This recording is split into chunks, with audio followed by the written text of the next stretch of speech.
নমস্কার। অনেকদিন পর দ্য বাংলা টেক্সট বুক চ্যানেলে নতুন ভিডিও নিয়ে এলাম। সময়ের অভাব এবং কাজের চাপের জন্য ভিডিও করতে পারিনি, তার জন্য দুঃখিত। আমি এই চ্যানেলে বিভিন্ন চাকরি সংক্রান্ত আপডেট, পড়াশোনা, বিএড, ডিএলএড, নেট সেট, বিভিন্ন খবরাখবর নিয়ে আসি। তো যারা চ্যানেলটা সাবস্ক্রাইব করেছেন তারা জানেন, এবং যারা চ্যানেলটিকে সাবস্ক্রাইব এখনও করেননি তাদের বলবো সাবস্ক্রাইব করতে। যাই হোক, যারা বিএ পাস করেছেন বা এমএ কমপ্লিট করে বসে আছেন তাদের এখন একটাই ভাবনা যে বিএড করবেন কি না, আর বিএড করা এই মুহূর্তে কি ঠিক হবে, যুক্তিযুক্ত হবে? এরকম প্রশ্ন আমি অনেকের মুখেই শুনেছি। তো কি মনে হয়, বিএড করা এই মুহূর্তে ঠিক বা যুক্তিযুক্ত?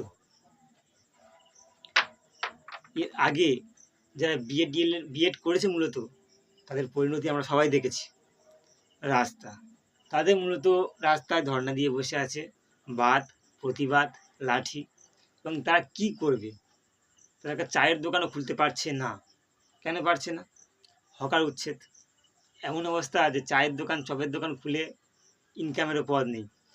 এই মুহূর্তে কি নতুন বিএড করা ঠিক হবে? এমন প্রশ্ন অনেকেই করছেন। তো বলি, শিক্ষকতা একটা স্বপ্ন। যারা চাইছেন শিক্ষক হতে এবং সেই পথ এগোতে গেলেই বিএড জরুরি।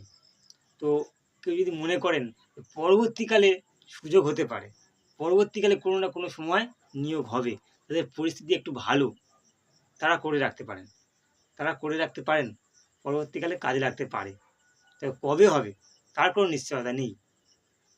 আমি বলবো, যদি এই পদ্ধতি বা বিএড করে রাখেন তো অন্য কাজ সাথে সাথে করতে, যাতে এটা তো কবে হবে কোনো ঠিক নেই, কোনো রাস্তাও নেই।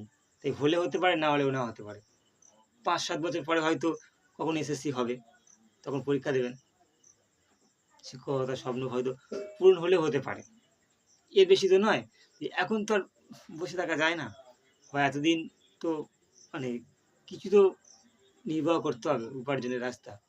সেটুকু পথ খোলা রেখেই, বাড়ির পরিস্থিতি বুঝে এবং মানসিক একটা প্রস্তুতি নিয়ে, মানসিক চাপ, কষ্ট, পরিস্থিতি সহ্য করতে পারবেন, করতে পারেন। এটাও ঠিক, যদি এখন না বিএড করেন পরবর্তীকালে হয়তো আফসোস করবেন যে করলে ভালো হতো, করা থাকলে অন্তত পরীক্ষায় বসতে পারতেন। পরীক্ষা আজ না হয়তো 10 বছর পরে হবে, আর বয়স যদি থাকে অবশ্য, বলা তো যায় না। তো করে রাখতে পারেন এক্ষেত্রে। আমাদের সমাজে শিক্ষার যে দামটা কোথায় যে কমেছে, কতটা কমেছে, সেটা ভাবলে হয়তো কষ্ট হয়। কোনো দাম নেই। একটা সমাজ চলছে যেখানে টাকার একটা মূল্য আছে, তার সঙ্গে অশিক্ষা, এই দুটো যোগ হয়ে সমাজ চালনা করছে। যার ফলে শিক্ষাটাকে কোনো গুরুত্ব নেই, টাকাটার গুরুত্ব আছে।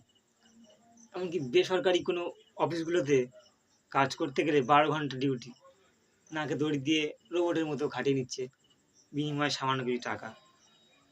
এটা তো আসলে বেকার সমস্যার চরম নিদর্শন, বেকার সমস্যার একটা উৎকৃষ্ট প্রমাণ। কতটা বেকার সমস্যা হলে বিএ, এমএ ছাত্ররা সামান্য ছোটোখাটো কোনো কাজ, ছোটো যদিও নয়, তবুও বলবো এসব করতে হচ্ছে তাদের বাধ্য হয়ে। পরিস্থিতি, ভাগ্যের সঙ্গে লড়াই করা যায় না, পরিস্থিতির সাথে হয়তো যায়। তো যতটুকু লড়াই করা যায় করতে বলবো। ভাগ্যে যদি ভালো কিছু থাকে অবশ্যই হবে, তার সঙ্গে চেষ্টাও করতে বলবো। চেষ্টা এবং ভাগ্য দুটোই সাফল্যের ক্ষেত্রে প্রয়োজন।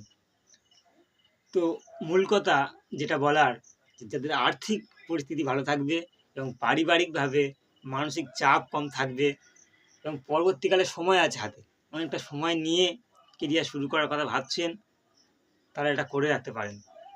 কোনো না কোনো সময় হয়তো এসএসসি হবে। এছাড়া বিএডের আরও তো আছে, বেসরকারি স্কুলগুলোতেও আজকাল বিএড চাইছে, সেখানেও অ্যাপ্লাই করতে পারেন, লেগে যেতেই পারে। আর যতক্ষণ না কিছু পারছেন, পড়াশোনা চালিয়ে যান, বিশ্বাস রাখুন, ভরসা রাখুন, সাথে অন্য কাজও দেখে রাখুন, করুন, টিউশন করুন। ভালো থাকুন, সুস্থ থাকুন। পরবর্তী কোনো ভিডিও নিয়ে আবার আসবো। আর যারা সাবস্ক্রাইব করলেন না, সাবস্ক্রাইব করতে পারেন। এরকম ভিডিও নিয়ে আসবো বিভিন্ন পড়াশোনা সংক্রান্ত অজানা কোনো বিষয় নিয়ে বা চাকরির কোনো আপডেট নিয়ে। ধন্যবাদ এতক্ষণ যারা শুনলেন।